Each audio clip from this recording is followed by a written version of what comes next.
I'm making a video today about what's been going on in the state of New Jersey and the secret court battles between the state attorney general's office trying to launch an investigation into clergy sex abuse, which has been fought throughout secret court hearings by the Diocese of Camden on behalf, basically, of the Archdiocese of Newark. Now, it's very strange because this presentment, grand jury presentment, which I'll explain in a moment, is statewide, not just in the areas affected by Camden Diocese.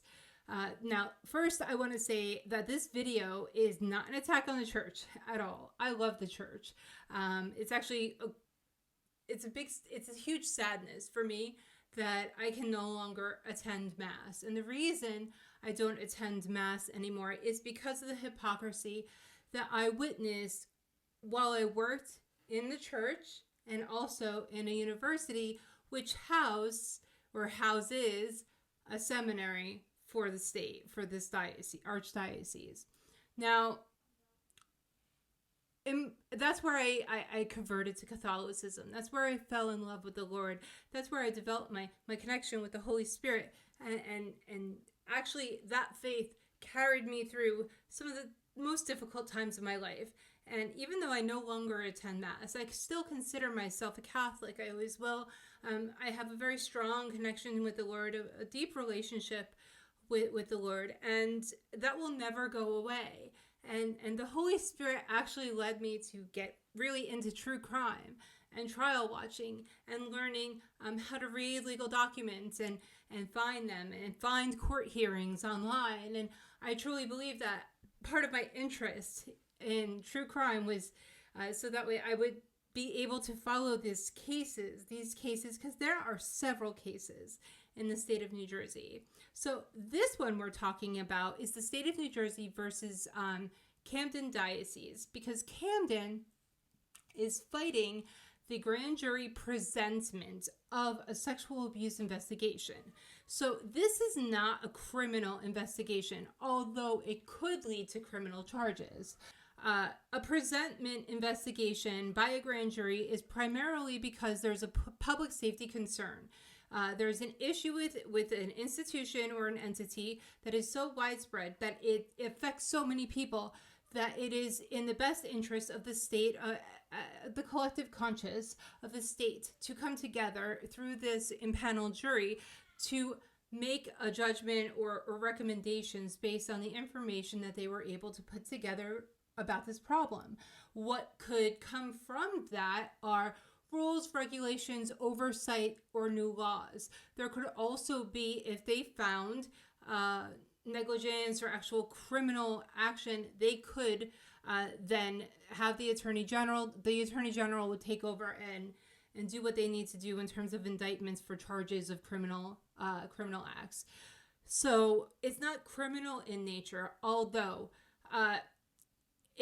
the church fought it very hard for a reason. There's something that they don't want everybody seeing. And these court hearings have been going on in secret under sealed motions, meaning we had no access to transcripts. Nobody knew what was going on, right? There was nothing public made about this investigation. And in fact, back in, I think it was 2016 or 17, Pennsylvania came out with their grand jury investigation of clergy sex abuse. So when they did it, because the information was just so exhaustive and it was very depressing just how much information came out in that stack of that report. But even the Attorney General at that point of Pennsylvania said, this isn't even everything. I wish I could tell you everything, but I can't. And that's because the assignment judge who oversees the investigation of this impaneled grand jury has the right and authority to strike anything that they don't feel it should be for public knowledge, right? So names, specific cases, incidents, things like this. They can strike anything they want. Then there's a process, of course, where they could fight over whether or not the judge is right. So it's been a long process, and it will continue to be a long process. I'm only assuming right now that the grand jury is impaneled. I'm pretty sure there are. There's a lot of other cases going on with this state and the Catholic Church. There's a huge scandal that is continuously covered up by the Archdiocese of Newark regarding Immaculate Conception Seminary at Seton Hall University. We're going to get into it more later, but basically this investigation, and I truly believe that this church is more afraid of the state finding information about Seton Hall, about the seminary, the ICS and St. Andrew's Seminary at Seton Hall. I think they're way more afraid of that information becoming public than anything about the past. And because what happens in those cases is these young men, usually young, they're full of faith, a lot of them. Some of them come in from Colombia or the Philippines, and we'll talk about that another time. They don't want that figured out either, believe me. But these men, they may come in as young boys, like older boys, like young men, like 18. They go to college seminary and they're full of faith. They want to serve the Lord. You know, they have the best intentions. And oftentimes what happens to these poor guys is that they are groomed and abused by their mentors, the rectors, spiritual directors, other priests, or other older seminarians. They are groomed, abused, and basically they become predators themselves. If not of children, then usually it would be women or other priests or seminarians, their brothers. There's a lot of information on this. There's a lot of people who have come out speaking about this. We're going to go into that at some point in the future. My heart is beating 1,000 beats a minute as I record this.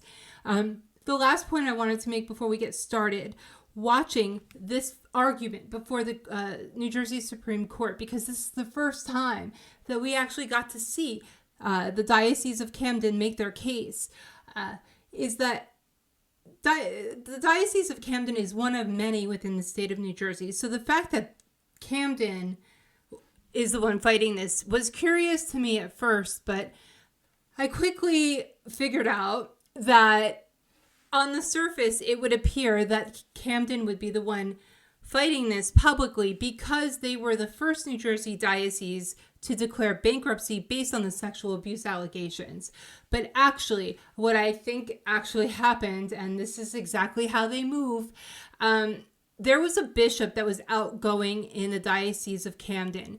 And he was there when this started.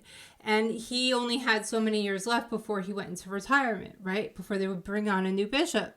So they know what they're doing because they knew that at some point they were going to have to pivot and let this happen.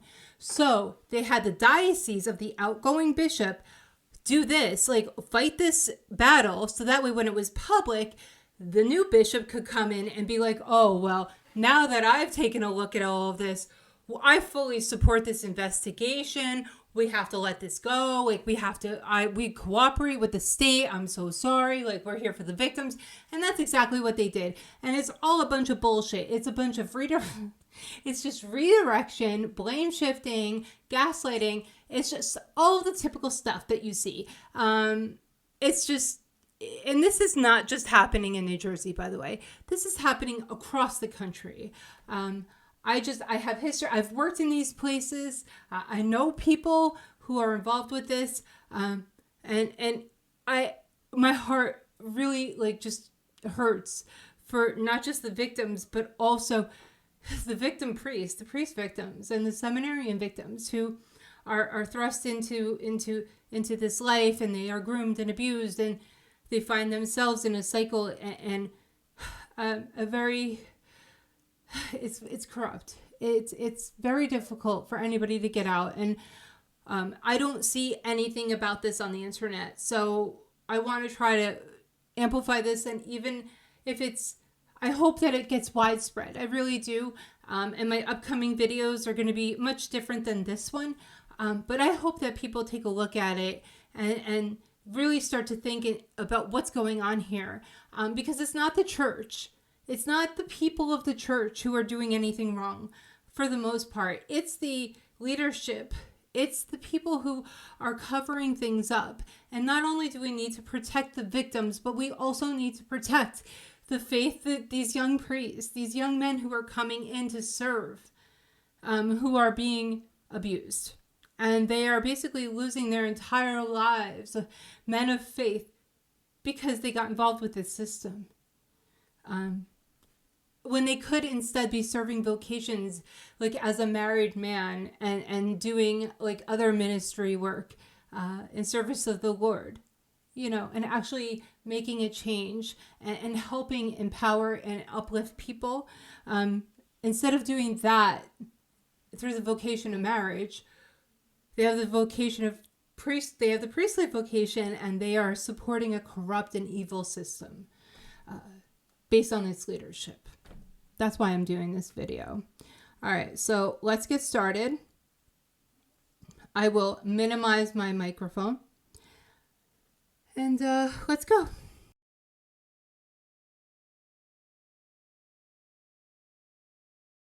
Matter concerning the state grand jury, may we please have appearances of counsel?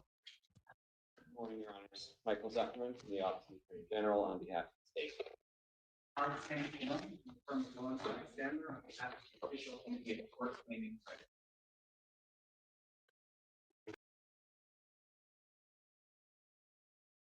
So really quick, what we're going to do is watch the opening of New Jersey's State Attorney General. We're going to watch his just to get their argument and what Camden's saying. Further on in the arguments, what they're going to do is argue the rule, which is actually funny because it's Rule 369, which is hilarious to me. I just thought that was so funny. And this was actually argued the day after my birthday. So it was another birthday present to me, and I thank the Lord for that. Thank you, Lord. And so they're arguing Rule 369, but because this is Supreme Court level, what they're doing is arguing case law based on decisions that pertain to this rule, findings that pertain to this rule, and whether or not those decisions that have previously been made set the precedent for this case. Right, so we're not going to listen to a lot of that. If you're interested in that, like I am, because that's how we roll, like we're nerds. I do have the full feed, which is what we're watching together now on my channel. I live streamed that, so it's raw. It doesn't have any commentary. It's just this. So if you want to go back and watch, the juicy arguments, you can. Okay, let's go.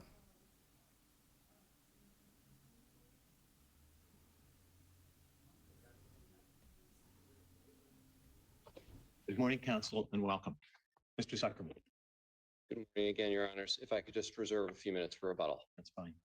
Thank you, and may it please the court. Decades of child sexual abuse by trusted clerical leaders and the conditions that allowed that abuse to go unchecked for so long continue to cause profound harm to individuals and families across our state. The trial court's decision blocking the state from even pursuing a presentment on that topic should be reversed. Initially, this case arrives in an unusual posture. Standing alone among the New Jersey Diocese, the Diocese of Camden obtained an order below that no presentment on this topic could ever be valid. The diocese claimed a right to this pre-presentment review based largely on its theory that grand juries may never issue presentments unless the harms they address arise from strictly governmental misdeeds. But that core argument cannot be squared with the relevant court rule, with precedent, or with first principles. To start. So what he's saying there is that Camden's main argument is that the state can't do a grand jury investigation for a presentment for public knowledge because they're not a public institution, meaning that these aren't priests or not government elected officials by the people. So therefore, they're not accountable to the people, and they shouldn't have to be investigated. Unlike, let's say, there's some state agency or like that do taxes, like the tax office or something for the state, whatever they're called.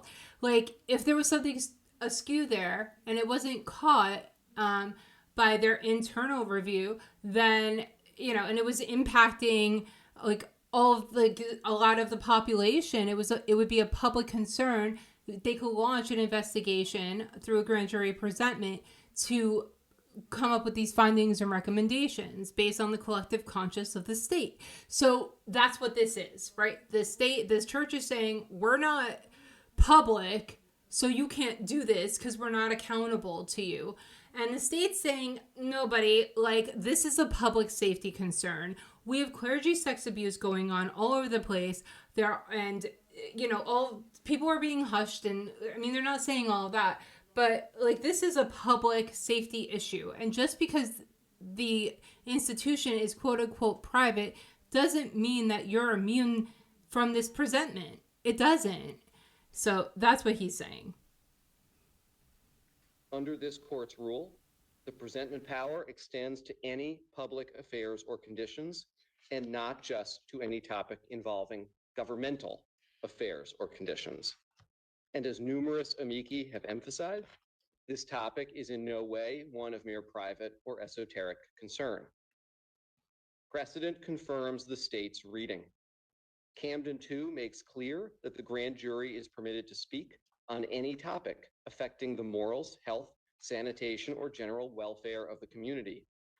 And systemic wrongdoing can equally jeopardize those interests, regardless of whether it arises from governmental or non-governmental sources. The Monmouth County case underscores the point, reinstating a presentment about obscene literature. So too with other past presentments, from those addressing domestic violence, slaughterhouses, and a factory fire, to the 1996 presentment about a pipeline explosion.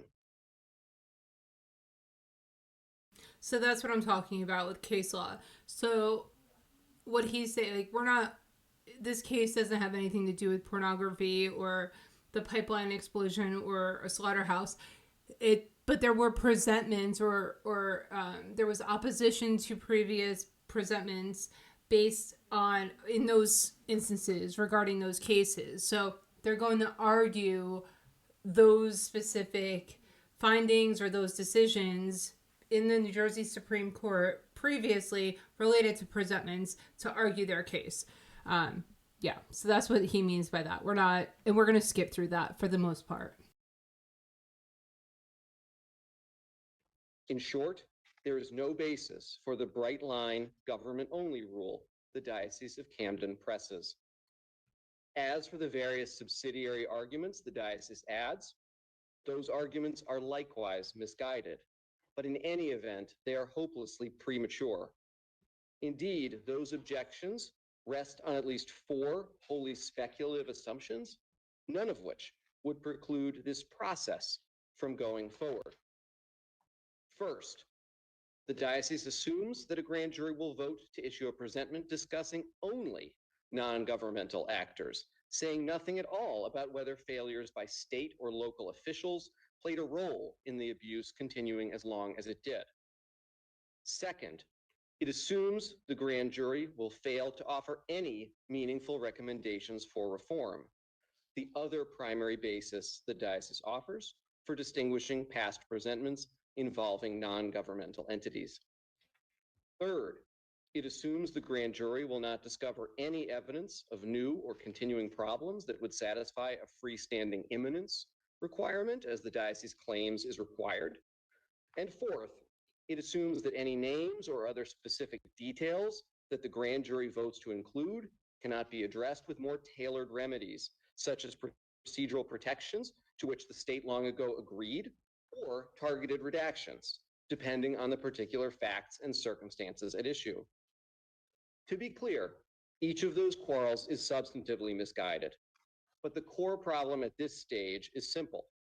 The diocese and the trial court's view that a presentment may never address any harms other than those committed by governmental actors is wrong, and each other objection relies on wholly speculative assumptions about the particulars of a presentment that does not yet exist. In short, the state should be allowed to pursue a grand jury presentment on statewide sexual abuse of children by clergy and the conditions that allowed it to continue for so long, and any subsidiary questions about such a presentment should be addressed in the exact manner the rule contemplates, if and when a presentment has been returned. I welcome this court's questions. Okay, so that was the opening. They're gonna start right in with another justice about or with a justice. Your not Honor, another. I'll start then. If Your question. Hold on, about the arguments. So we're gonna go straight to Camden. happens after the fact. There are other people who file amicis. Basically, it's like a request to argue before the court by interested parties.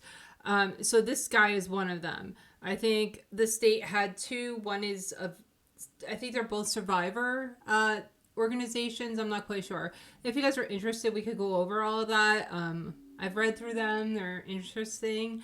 But they file a brief. So if there's an interested party, you can file a brief with the New Jersey Supreme Court to argue before the court in support of either side. I think the diocese had one. I think they had one.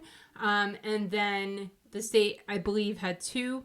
I think there were more briefs filed than arguments, but we can go back and check. I don't think it was so numerous. All right, so this is Levinson. Here we go. All right. Okay. Unless there are further questions, we'd ask you to reverse the remand. Thank you. Mr. Levinson. May it please the court. The Diocese of Camden agrees that sexual abuse is evil, but we are not here to determine liability for past sexual abuse. We are here to decide a legal issue, whether New Jersey law authorizes a grand jury to issue a presentment against private individuals or private entities.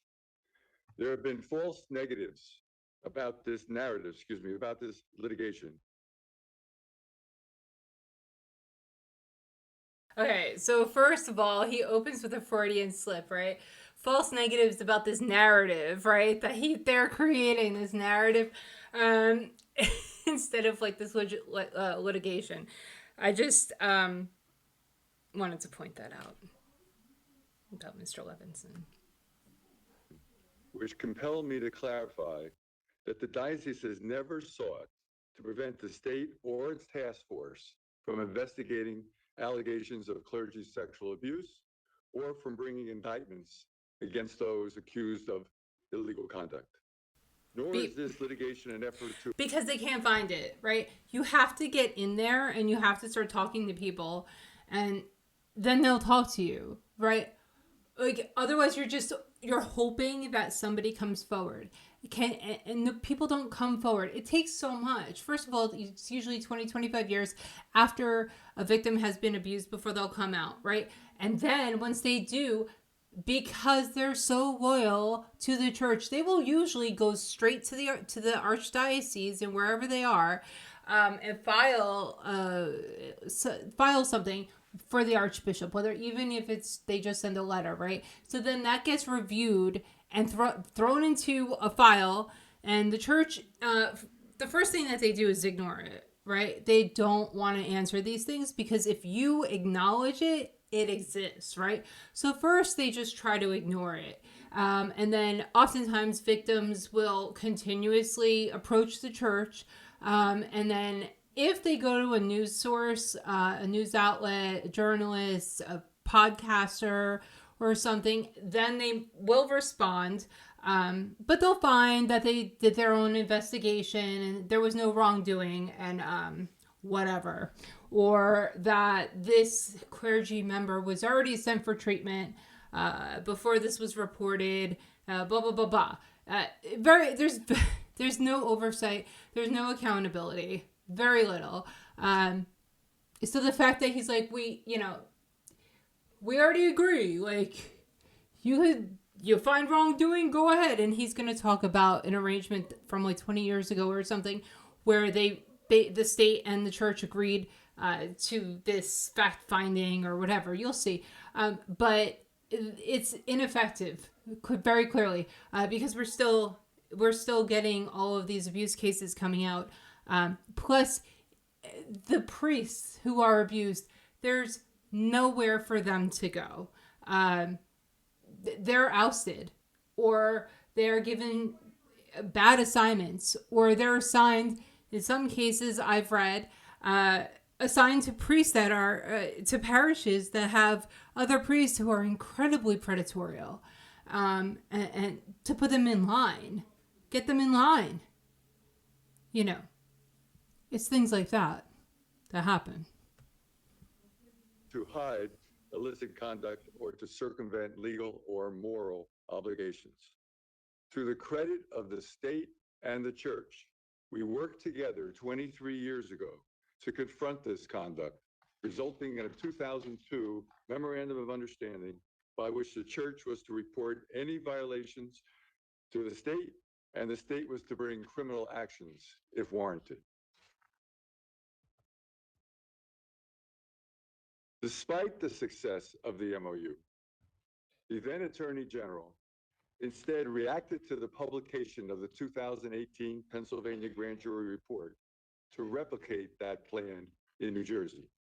But Pennsylvania's grand jury was convened under Pennsylvania law, different from New Jersey's law. There was no prior MOU or similar agreement. That grand jury report resulted in amendments to Pennsylvania's statutes of limitations for sexual abuse, which have already been done in New Jersey. Rule 369 simply does not authorize a grand jury to return a presentment critical of private individuals or private entities. New Jersey only authorizes a presentment related to the administration of government by public officials. As for misconduct committed by private individuals, the state has the full force of the criminal justice system for prosecuting unlawful conduct. And survivors in New Jersey have the full force of the civil justice system for redressing culpable conduct. The state is incorrect in claiming the contents of this proposed presentment are hypothetical. The state has already indicated several times that the presentment will be modeled after the 2018 Pennsylvania Grand Jury Report. This court in Camden 2 stated that the first obligation of the assignment judge is to determine whether the subject matter of presentment is appropriate. Okay, first of all, if you have pound the facts, pound the law. If you can't do either, you pound the table. I think that's how the saying goes, something like that. And Levinson is pounding the table. So what was he just saying that I wanted to comment on? I cannot remember. Hold on. It's that pound the table. Damn it. Hold on. The full force of the civil justice system for redressing culpable conduct. The state is incorrect in claiming the contents of this proposed presentment are hypothetical. Oh, yeah, that's hilarious too. So the church is saying that because this came, Pennsylvania came out with their clergy abuse investigation report. All of these other state attorney generals came out and they shouldn't have done this, but they did. And they said, we're going to do the same thing. So the church started going after all these attorney generals, right? With, you know, poor people's money, by the way. This is how all those dollars you put in those baskets, all those corporate donations, that this is where it's going. So that way they could fight, they litigate, not investigating any wrongdoing. Okay, let's think about where we're putting our money, people. Okay, I know there are corporations that are evil, that are doing things, but let's look at institutions or leadership, right? The church is not, it's not the body, it's not all the priests, it's not all the priests, it's the leadership. You're giving money to these people, and instead of helping victims, they're fighting so that way the victims never receive justice. It's infuriating. Anyway, so their argument is like, well, we already know what they're going to do, and they're just going to attack the church. Because their whole argument is like, you're just attacking us. Like, and who's next? right? If it's after the Catholics, the Baptists rape people too. The Muslims, they have sexual abuse too. Everybody, like, he's ridiculous because he's arguing something that isn't even, it's not even reality yet. There's no presentment. So he's arguing what's in the presentment, but there's no presentment. He's saying we can't be, this is what they're going to find. And we can't have that. But there's no presentment to argue that. You can't argue a hypothetical. You have to have data and evidence in order to make an argument. Like, he's arguing an idea. It's the craziest thing. Okay. The state has already indicated several times that the presentment will be modeled after the 2018 Pennsylvania grand jury report. This court in Camden 2 stated that the first obligation of the assignment judge is to determine whether the subject matter of presentment is appropriate. There is no need to wait for a grand jury to return an unauthorized presentment when this legal issue can be confronted now. This court also acknowledged in Camden 2 that presentments are particularly unfair because they accuse without any opportunity to defend. As a result, the court amended the rule to provide due process protections for public officials. One, requiring a connection between the official's public duties and the condemned matter, and two, affording the opportunity for the public official to appear before the assignment judge to present additional evidence prior to publication. If the court intended grand juries to be able to name private individuals in a presentment, then why would the rule provide due process protections only for public officials, leaving private individuals with no protections whatsoever? Limiting presentment. Do you hear this lunatic? So he's saying, sorry, Levinson, I know that you're making your money, baby. You're making your money. I get it. No shade to you personally. God bless you. But he is representing an institution that doesn't want any findings of abuse to come out, bro. Like, what are you doing, honey? What are you doing? Are you okay? Do you need help? I mean, my God. So, these guys, so they're saying that there's no way, like, let's say that they're saying that what you're going to find is allegations of abuse that can't even be the allegations of abuse that are going to come out can't even be defended by these people who are going to be dead, right? So how can we do this when these priests are dead? There's no recourse. There's no due process. There's no ability for them to refute or defend themselves. And also that, they're not government officials, they're private citizens, so we shouldn't even have to do this. Like, you hear these arguments, it's completely flawed. Presentments to public officials clearly indicates the true purpose of presentments, to ensure the sound administration of government, not the Catholic Church. This court concluded in Monmouth that the subject matter of presentment must be imminent. Clergy sexual abuse is not an imminent matter in the diocese. For 23 years, the MOU has been effective. The MOU... Okay, he just said that abuse of clergy is not an imminent threat. How the fuck do you know if you don't get in there and you start talking to people? You have no idea. You have no idea what is going on because very few people come forward ever. And the likelihood of people just doing it on their own is very, very small. You have to get in there. You have to talk to people. And then since this investigation, I believe this investigation has been ongoing. And since then, there's been one or two things that I've picked up on that is quite concerning about, we'll save that for another video.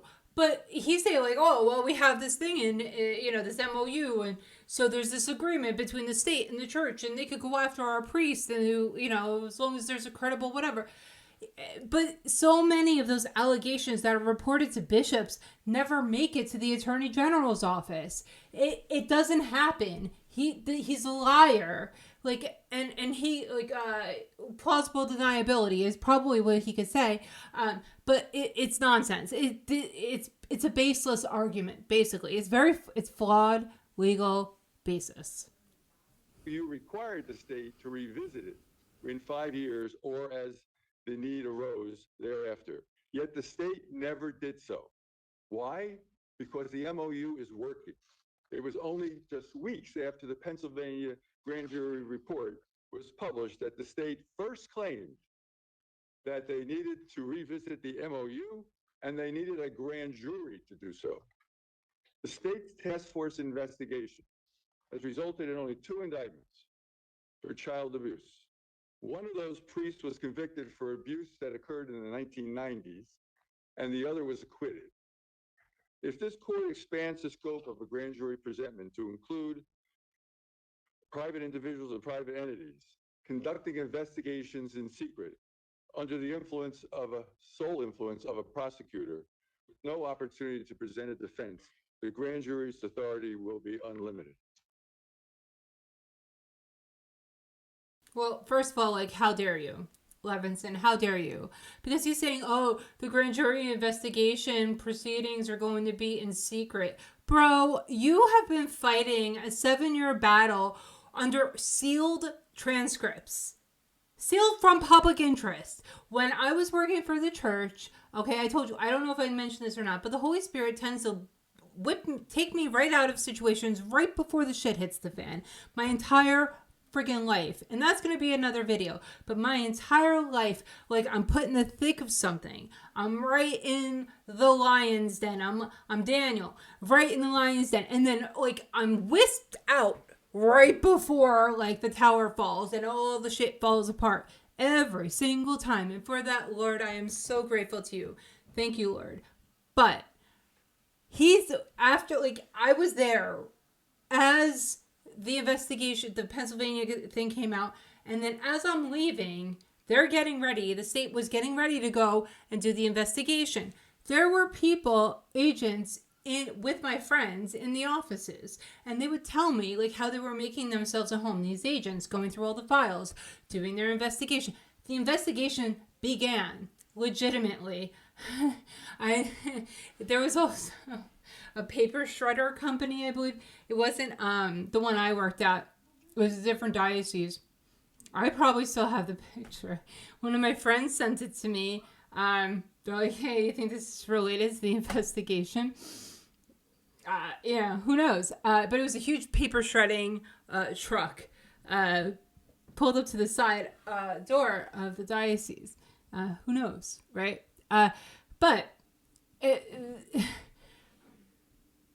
this investigation was starting. And then his office, I think it was his office, or just the church in general, right? He's representing the church. The church made sure that for 7 years, all of these hearings were under seal. And every single time these judges found in the church's favor. I don't know why. I mean, I read the findings. I read the decisions. They didn't make sense to me.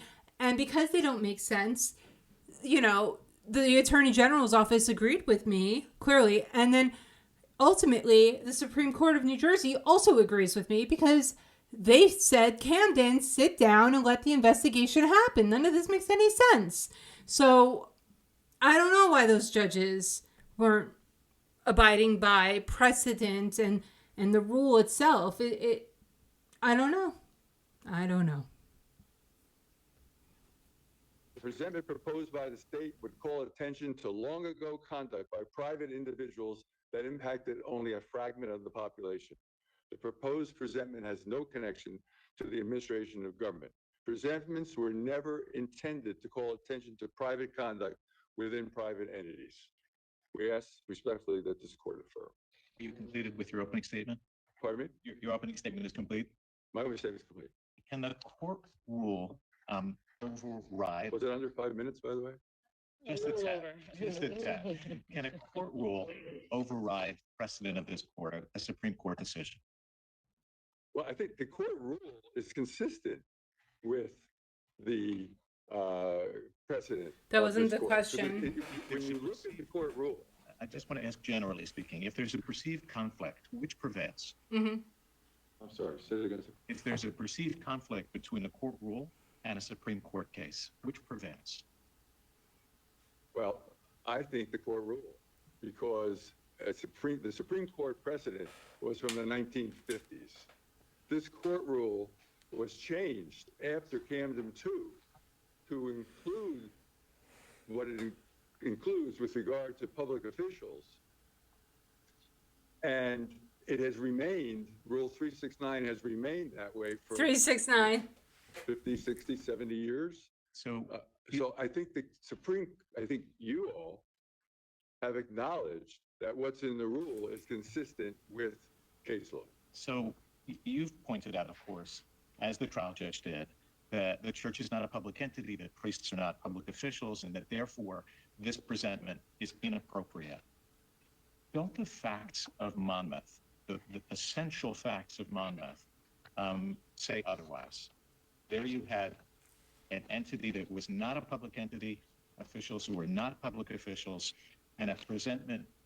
This court directed that presentment should be disclosed.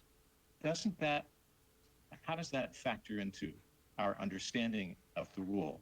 Are you saying that should be ignored? No, sir, not at all. I have no problem with Monmouth at all. But Monmouth dealt with non-public officials and entities. It didn't name any public officials or entities. How do we know that? In your brief, you make the argument that the Monmouth presentment is not I love available. her. So the only information we have with regard to the Monmouth presentment is the court's opinion in that case. But then later, as you just noted, you state, well, no private entities or private individuals were named. How do we know that? The opinion itself indicates that the grand jury heard testimony from representatives from 3 distribution companies and a number of dealers, seemingly businesses that were in the business of distributing these obscene materials that were the subject of the presentment. So Private how do we know citizens. that's part of your argument in distinguishing this case from Monmouth, but I genuinely would like to know how we know that private individuals or private entities were not named when we don't have the presentment, but we know that such individuals did go before the grand jury and testify. Well, we know it because the assignment judge struck the presentment. We know that. And we know that the assignment judge said it was vague as to the distributors and dealers' responsibility. The assignment judge wanted to name names. But Their responsibility, but not Pardon me? necessarily the distributors themselves. Well, the goal here is obviously to condemn the Catholic Church and to condemn priests and bishops. So did you catch that? That the government's intention here is to condemn priests and condemn bishops. When she makes a point that very clearly, although there is a previous presentment that was completely stricken, right?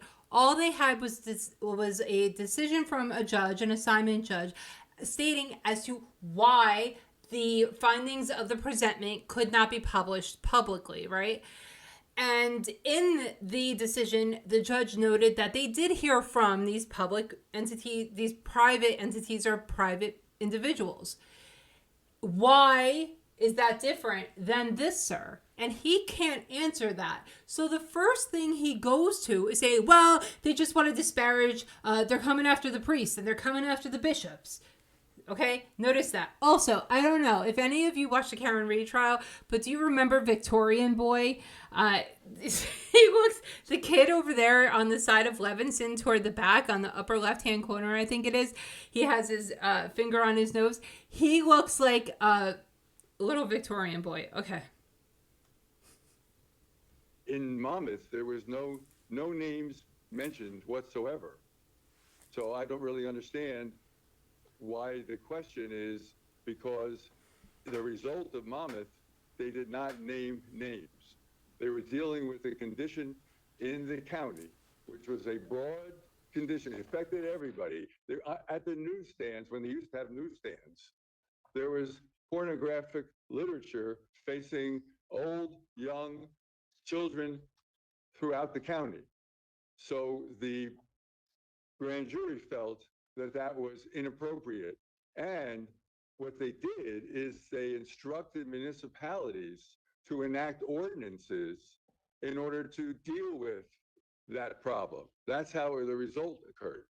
Does your objection go beyond the naming of names, though? Because you asked that this grand jury not be impaneled altogether to conduct this investigation because these were not public entities and officials. Right. That's our position. That it was right for Judge Warshaw to do what he did. This is a very unusual and unique. That at odds with Monmouth, which said this should be presented to the public. This matter relating to non-public officials, non-public entities. Doesn't our case law already stand for that? Monmouth doesn't stand for non-public officials, non-public entities. They talk generally about the fact that the pornographic, obscene literature was available to everyone.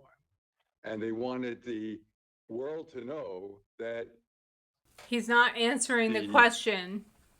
the availability to see those walking down the street was improper.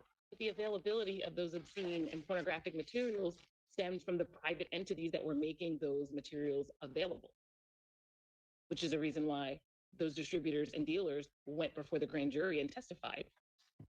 And doesn't it specifically say that it was about, quote, the sale and publication of obscene and indecent literature? I'm sorry, did you say that again?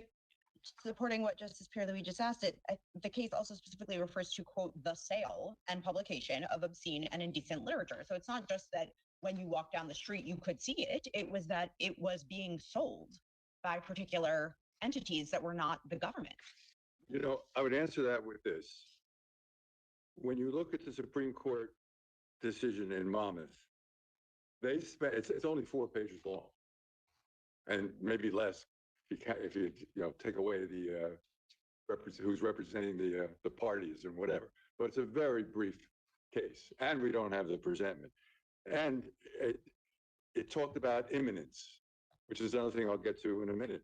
But what it spent time on, when you look at it, is a whole side of a page on quotes from Camden 1.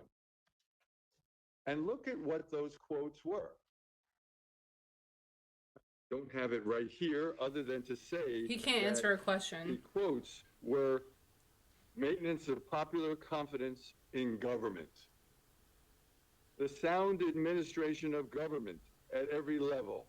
That's what they were talking about. Can we Now, have if they some had a problem, context? if the Monmouth Court had a problem with what my argument is, then they wouldn't be quoting from Camden 1. They would be making a diversion from Camden 1 and saying, well, we don't agree fully with Camden that it's all about the sound administration of government. It can be something else. And what resulted in Monmouth was a direction to the municipalities to pass ordinances. It also criticized the police. You're talking about the presentment in that case. Pardon me? You're talking about the presentment in that Yes. case. So let's go back to Camden 1 then. And Justice Winter-Apter read for you some of the examples that are detailed in Chief Vanderbilt's opinion. Right. Controlling dance halls, theaters, selling liquor, and so on, which are non-governmental entities, non-public officials. And then the court said, as one reads these presentments, the conviction grows that they have been a great force in bringing about many substantial improvements in public affairs. How do you get from that, and from that concept, which is repeated in Monmouth, to the position that an investigation that relates to non-public entities and non-public officials cannot be the subject of a presentment? Well, if we look at Camden 1, you're talking about his Chief Justice Vanderbilt's recitation of presentments. It spent about 18 pages. And his endorsement of them. I disagree with that. I disagree with that, Mr. Chief Justice. I disagree with that. He endorsed that. I think that was a historical rendition of presentments. It was like a term paper telling you what presentments we returned over the course of from 17 something to 1909 or whatever it was. Let me read this language again, and I want you to tell us what you make of it. They have been a great force in bringing about many substantial improvements in public affairs. Right. What does that tell us? Tells you that presentments in that world of 150 years ago and more did what you just said. But when you move forward, you're seeing most of those presentments had to do with railroads and safety and general problems. There is a history in New Jersey and relatively recent history of presentments dealing with private entities. I mean, one that did not come to this court was the one that we discussed earlier, the 1996 pipeline explosion in Edison. Oh, I'd like to spend a little time on that if you'd like me to. Yeah, if you would address it, Okay, please. that's thank you. First of all, that I don't consider precedential at all. Understood. Okay, it's just it's a presentment. Nobody challenged it. There's no appellate. But nothing came out of it in terms of legal proceedings. But let's talk about it. Okay, let's talk about it. Let's talk about it and see what happens. So, how did that start? It started as a criminal investigation into Texas Eastern and its employees. All right, criminal investigation, looking to see if there was any indictable activity. That's what happened. And they called witnesses and whatever. And what resulted in that pipeline case was Texas Eastern was found not to be responsible. In fact, they not only said it was not responsible, it did not disregard the risk that the pipeline would fail. So it exonerated them not only from criminal conduct, but it exonerated them from being named in a presentment because they did nothing wrong. And why is that significant? Well, I don't think the pipeline case is significant at all. I mean, why is it significant to your argument that this started out as a criminal investigation of the company and its employees and evolved, certainly the information we have anyway is sketchy about it, but evolved into a presentment? Well, involved in a presentment because of the recommendation by the grand jury that federal laws be amended, that state laws be amended to make sure that pipeline remained safe. Doesn't that underscore? I'm sorry. Go ahead. Doesn't that underscore the conversation I had with Mr. Zuckerman with regard to the fact that we can't predict what will happen with a grand jury investigation and where a grand jury investigation will lead or what the result will be? Well, as I said in my opening. See, again, he's arguing hypotheticals. So she's calling him out on that. If anyone has any, I didn't say it like this, but if anybody has any question where this is going, when they say way back in 2019 that they're going to replicate what happened in the Pennsylvania grand jury, and I don't know whether any of you have read that. I understand that the Attorney General made those statements in the press release, but what occurs with a presentment if the grand jury decides to issue a presentment is within the grand jury's authority. You agree? First of all, it's not just the then Attorney General in 2019 that was saying it. They continue to say it to the I understand what the Attorney General's office has argued and has said. It would be the grand jury that would issue a presentment if one is issued, correct? The grand jury is the one that conducts the investigation.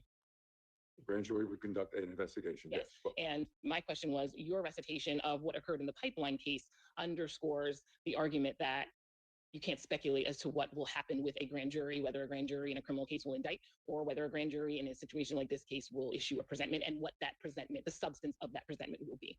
There are grand juries that sit 5 days a week, 50 weeks a year, presently.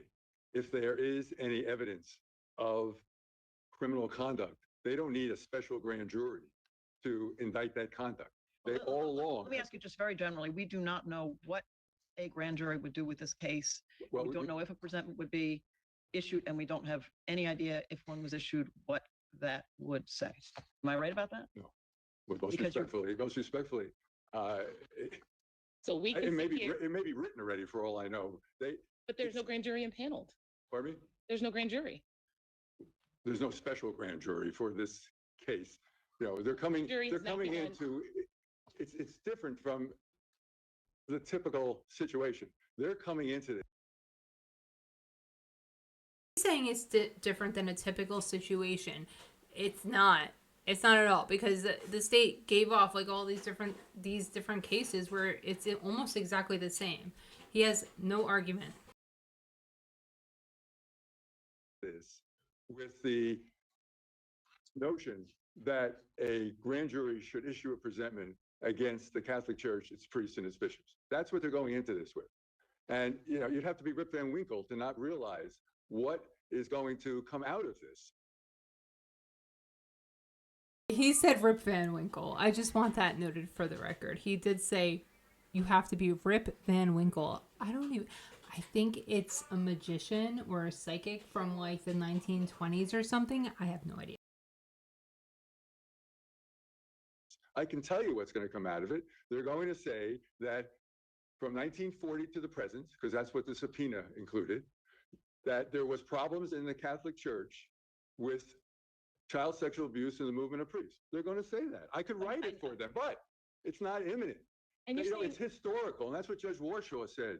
It's not the. It's But not, right now, we don't know what it would say if there was even such a document. Am I right about that? Of We do course, not you know. don't know. You don't know exactly what predict- they're you going to can say. Of did course. the trial court even acknowledge that it, quote, does not know ultimately how the Attorney General intends to proceed? Well, I think the rest of his opinion sort of belied that. I think he may have. I'm not saying he didn't say he said that, but the rest of his 75 pages said something different. He knew exactly what the presentment would say. If he didn't know or think what it would say, he No, wouldn't have taken the assume. action He took assumed. and found that it was not hypothetical and that he could take the action to cut off the presentment at that point. Why isn't the assignment judge's review sufficient at a later point once a presentment exists, if it ever did? Because the subject matter of the presentment is improper. I mean, just look at your own rule. I mean, the word public is mentioned, I think, 10 times. And it talks about all public affairs and conditions, but it talks about censoring a public official, when that public officials association, et cetera, for subparagraph A. B, it talks about if the public official is censored, the proofs must be conclusive. And I forgot which justice pointed that out, that the existence of the condemned matter is inextricably related to non-criminal failure to discharge that public officials' public duty.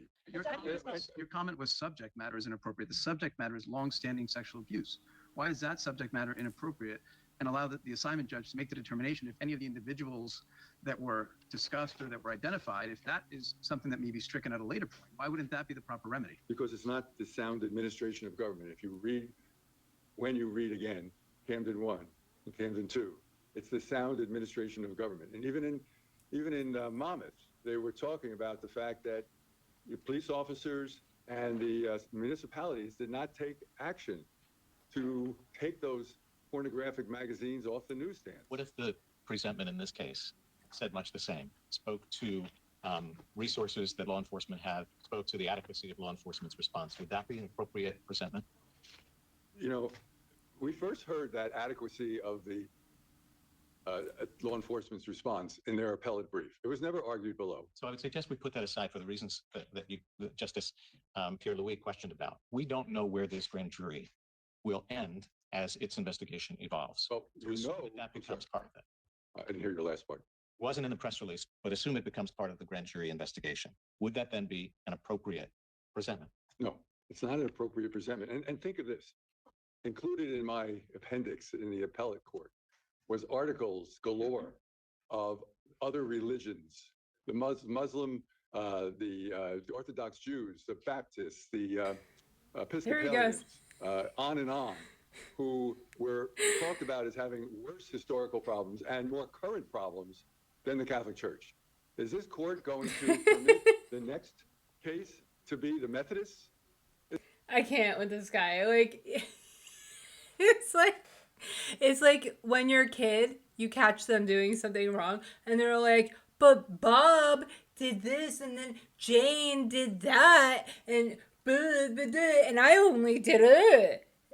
Look at all these other people. No accountability, sir.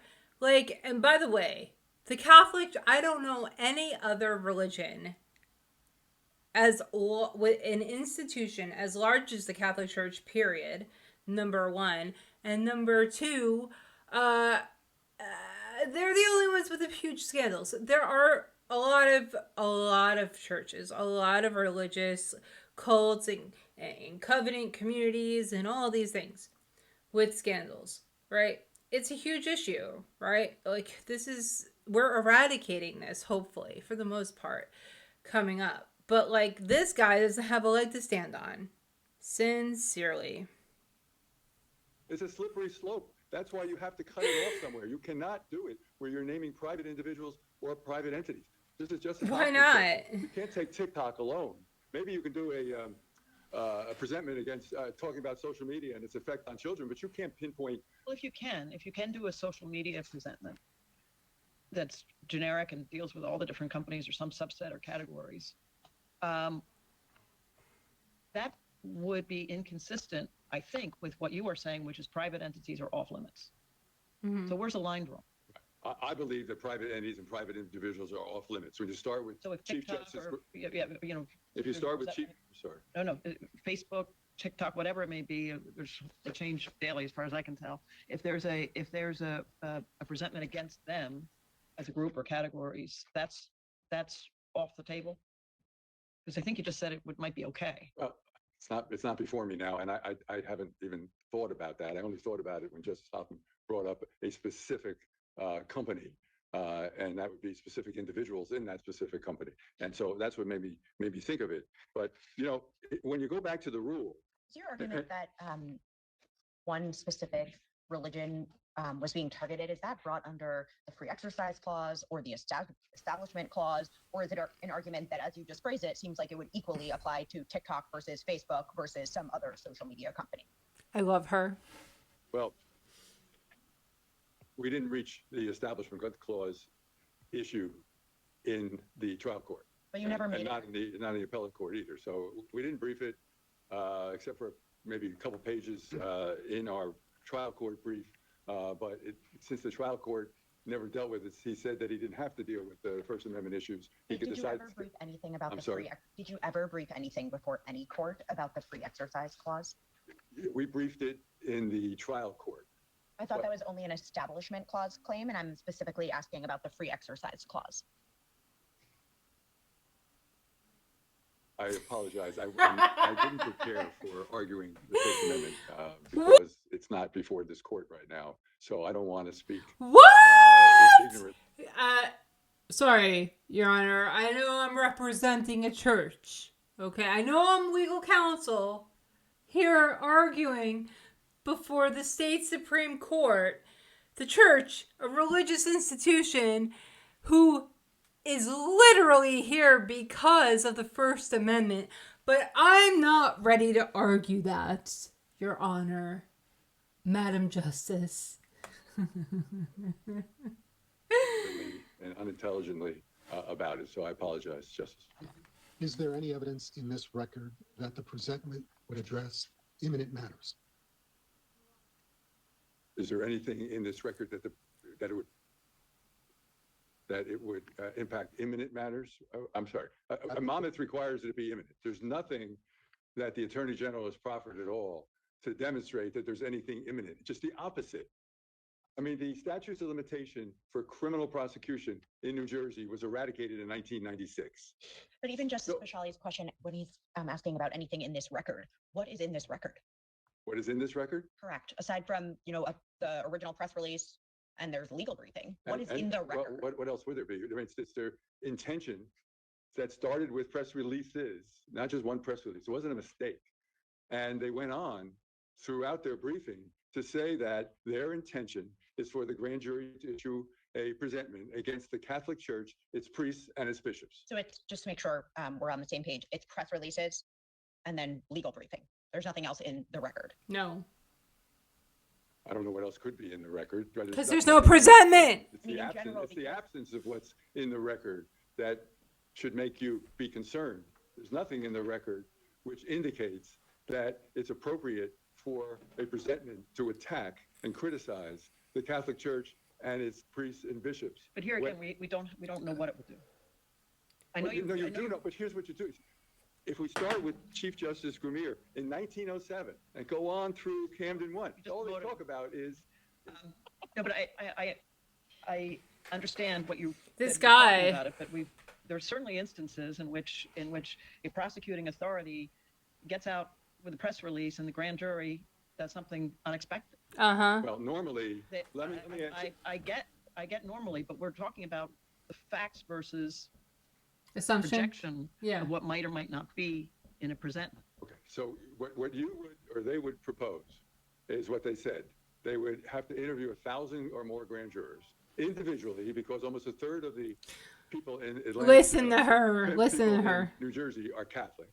And they'd have to, at first they said they'd have to get 5 or 6 grand juries when they argued in front of Judge Warsaw. No, Now they I limited it to understand. one. It's a commitment of resources. But my question to you is, how can anyone on either side of this make ask this court to make a ruling in the absence of the document that has existed in every single one of these cases, as far as I know, maybe tell me if I'm wrong about that, which is dealing with an actual presentment? Because the presentment in all the other cases comes about, or the idea of a presentment, or the intention to have the grand jury issue a presentment comes about afterwards. Here, we know ahead of time what the intention is. So you need to rule based on the intention. You don't need to see that Bishop A in 1987 moved a priest to parish B. Why You don't need not? to see that. That's Why not? not? The issue. The issue is more general. Oh my Also, gosh. I'm sorry. If the grand jury, if the AG had come out and said, we want a grand jury to investigate the efficacy of the O2 MOU and the 2018 task force, that's what we want them to do. And in so doing, they had issued subpoenas. And so doing what? In so doing, and looking at the efficacy of the O2 MOU and the 18 task force, and in so doing, they had issued subpoenas to the Catholic Church in an effort to try and understand whether the O2 MOU was working and the 2018 task force was functional. I'm assuming we wouldn't be here. I'm assuming you wouldn't be here contesting that. Am I wrong? Yeah. I am wrong. Yeah. Yeah. Because nothing prevented them. They're the ones who were the architects of the 2002 MOU. The county prosecutors and the Catholic Church joined in. Everybody cooperated in 2002. The wording of the 2002 MOU says that the state should revisit it in 5 years or as the need arises. That's what it says in there. They never did. They never revisited it until they decided weeks after the Pennsylvania grand jury report that, we can't be left behind. We have to keep up with Pennsylvania. The problem is Pennsylvania's got a different law, but we got to keep up with them. And we need to have a grand jury presentment that focuses on the Catholic Church. But my clip was not about, my clip was about focusing on the O2 MOU and the 2018 task force. Okay, so 2002. If they were very clear when they said, we are going to focus on those two things and whether they have been effective or successful or could be improved, would you be contesting a subpoena that came to the Catholic Church that was intended to look at whether purely those governmental actions were effective or successful or not? Yeah, I would be contesting it because I would say that we don't need a grand jury of 23 people from all over the state that have no idea what is really going on. When you have the Attorney General, that was Exactly. Nobody knows what's really going on, Mr. Levinson. Nobody knows what's really going on. I mean, we know what's really going on, but do you want everyone knowing what's really going on? No. No, you do not. And that's why you've been having these secret court battles for the last 7 years. So that way everybody wouldn't find out, sir. part and parcel of the creation of the 2002 Memorandum of Understanding, who is in the best position to determine whether it is working or not working. And they never did. And the reason, as I said in my opening, they never did because it is working. We've had no problems. We haven't had, sorry, no, go ahead. We haven't had any problems since before 2002. And the 2000 Memorandum of Understanding came about because of the Boston Globe spotlight, which put a spotlight on clergy sexual abuse of children. That's when that came about. But we had eradicated the problem prior to 2002, but the Attorney General at that time thought it was appropriate, and we had no objection because we were cooperating. Eradicated. We were providing any allegations of child sex abuse to the local prosecutors, and there wasn't any prosecutions. Okay. We'd be here if the state had simply begun to summon victims, to testify in front of the grand jury. Nothing more. Would I be objecting? Yeah. They can summon people before a grand jury anytime they want. It's the result that I'm having a difficulty with. I don't want anybody knowing about it. Witnesses for the purpose of identifying criminal conduct of any priest or any bishop or the like, go ahead. We don't want offending priests in our diocese. Yeah, We've okay. never wanted them in there. And all evidence to the contrary, sir. Action that they need to take to bring witnesses before a grand jury for the purpose of indictment, go ahead. That's what Judge Warshaw said, and we agree with. Does the state have an obligation to announce at the outset that it intends to pursue a presentment at the end? Would we be here if all they had done was summon victims to testify with, in their mind, the idea of a presentment? Yeah, we wouldn't, know what happened? We would have waited 2 years, 3 years, until all the people who were offended, and we have great sympathy for them. I'm not suggesting otherwise. Oh my But all the God. people in the 70s and 80s and maybe some of the 90s. Oh, shut who up. were the victims. Seriously. When they are called to testify, no problem. As long as we don't know, and unfortunately, I guess, for them, we do know. But we don't know that the result is going to be, or the intention is for the grand jury to issue a presentment. In the real world, and I know many of you have been prosecutors previously, as I have, in the real world, grand jurors are led by the prosecution. And what would happen here, as Here we Judge go. Warshaw even said, that the Attorney General would write the presentment and you get 23 people or 12 or 13, whichever number votes for it or decides to show up, to raise their hand and say, yeah, go forward with the presentment. They are the ones, to answer your question, in the best position to determine whether the MOU is working or the task force has done a good job. I mean, the task force supposedly had 550 calls. We have no idea. They didn't say that they're all Catholics. Again, there could be calls with regard to Jews and Muslims and Presbyterians This and fucking Methodists, guy. et cetera, or the Kiwanis Club, for all we know. Kiwanis Club. They had calls. What was the result of those 550 calls? The result was This guy's a there was one character. indictment, and the fellow pled guilty for That's what you get paid sexual for, abuse baby. in the 1990s, and the other priest was acquitted. Now that should tell you something, that there is no present problem. There's no imminent problem in the Camden Diocese. That's So why, that's why I asked the question, whether there was anything at all in this record that would show that a presentment would address imminent matters. You just referred to 550 calls. that's what they say, 550 calls, but they don't say anything more about those calls. We have no idea, but we can move to the result of those calls, which is there's been no indictments. There's been no charges for anything other than what I've just said. Yeah. A priest in the 1990s, and the other one was acquitted. So call the 550 people and see whether there's indictable activity. We don't object to that. It's the fact that a presentment cannot be returned, we believe, against private individuals and private entities. It is a slippery slope that you don't want to go down. I want to go back to Camden 1 for a minute, Council. In Camden 1, in discussing the opportunity for individuals named in presentments to respond or have an opportunity to answer, the court says the following. The chief objection to grand jury presentments of public affairs urged on us is that a public official or even a private citizen who is in some way associated with public affairs may have charges preferred against him, which he may not be afforded an opportunity to answer. And then later in the same paragraph, the court again states the dangers of a public official or a private citizen from unfounded presentments are far less than those attending other forms of public investigations. Why would Chief Justice Vanderbilt, in this opinion, note private citizens at the same time as he discussed public officials in this manner if presentments are limited to only public officials? All right, so you basically answered my question, I'm answering your question based on your question, because you said in there the magic words, and I apologize for not including that. There is a mention of private citizens, private individuals, but what does it say? It says private individuals who are involved somewhat in public affairs, okay? What so the hell are the priests? chief of police is being criticized, and is, somebody in his household is encouraging him to violate the law or whatever. I mean, the fact is that the only time you can have a private individual is when they're connected with public affairs. That's what Camden says. So there, in Camden 1, there's a private person named in that presentment. We discussed that earlier with opposing counsel, correct? There's a private person named. So, but it's clear what they say is that if that person has to have been involved to some degree in public affairs. That's what it says. That's what Camden says. He's the person who hung around the jail. Right. Oh. So by reasons you don't know. Right. It seems by virtue of. We don't have a presentment. That's the problem. If you rule anything in this case, we don't have a presentment here either. Pardon me? You just said we don't have the presentments in Camden 1. We don't have one here either.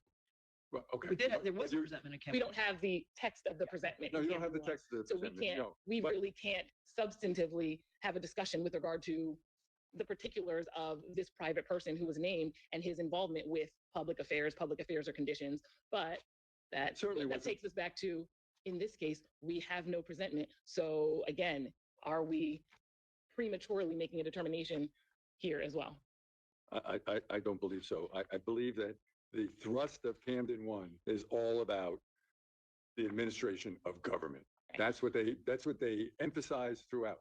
But we can't And- get around the fact that a private citizen was named, someone who does not appear to be a We don't- government official, who I know your hypothetical included someone who was a family member of a public official. That's maybe a bad, I couldn't think of a hypothetical. But we have no reason, based on this opinion, to believe that this individual was a government employee, was a government official at all. Yet he's named in this presentment, and there's nothing in Camden 1 that indicates that was improper. And the quotes that I just read from Camden 1 also don't indicate that there's anything improper generally about private citizens who are some way associated with public affairs. No, there's. Again, there- in Monmouth, In Monmouth. it says that. the issue was obscene materials being distributed and sold by private entities. Right. And the obscene materials and the availability of obscene materials, correct me if I'm wrong, was viewed as a public affair and condition that was impacting the county. It was a public condition available to all. It wasn't targeting. Made one- available by public entities, correct? I'm sorry. Made available by private entities, correct? Yeah, but yes, it was made available by private entity, but available to the public. And they didn't name. This argument before private that entities. it had to be made available to everyone. Sorry, say that again. You've made the same argument before that it had to be available to everyone, that in Monmouth, the material had to be available to every member of the public. And I think in regard to the 1996 presentment, you made a similar argument in your briefing that it was only because every member of the public could be harmed. Where does that come from? Because I don't see anything in any of the case law or the prior presentment or Rule 3:6-9 that says that you can 369. only investigate a matter if every single member of the public in the state is impacted by it. Well, it talks about public affairs or conditions. Yeah. That means available to the public, not just the fact that it's the Catholic Church and its priests. It's a subset. That's a subset of the population. So Now we any got all kinds of subsets of populations. That's why I say it's such a slippery slope. But the here, priests are available because to the Where public. do you end this? Does the local Rotary Club? Oh my because God. It doesn't admit women or doesn't admit minorities, let's say, are they the proper subject of a presentment? And then not only naming the organization, Do you but hear its him? leaders. Is that appropriate? I So hope there you'd you're say no. trying to make a distinction by saying that the Rotary Club is it based on number of people that could be impacted? Is it based on reach across the state in which those people live? I'm trying to understand because I don't see a distinction anywhere in the case law that says every single member of the public must be potentially impacted, especially for the examples that the Chief Justice discussed that had been discussed in Camden 1 about funding for private hospital ambulatory services, private tax evasion, domestic violence, dance halls, theaters.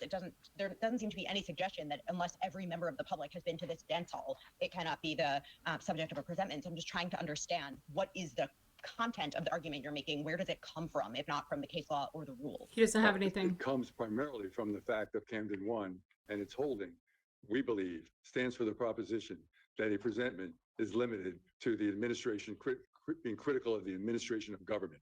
And Rule 369 follows along from Camden 1, Monmouth, and Camden 2, and gets amended. And if you look at the end of your rule, He doesn't have an answer.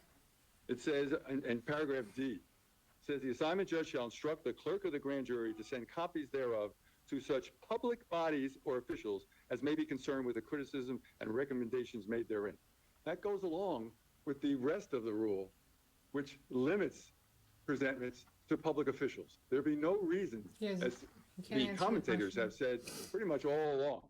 Mr. Q from, I think, Columbia, who was quoted in Monmouth, is very clear in saying that presentments do not include private individuals or private entities. And if you read through these thick law review articles, I couldn't find one that said that private individuals or private entities were appropriate for presentments. Council, I know we've had you up there for a long time and we need to move on. I want to ask one more thing before.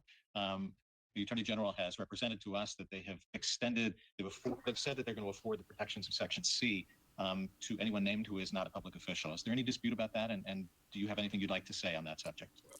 They are right. They've offered that.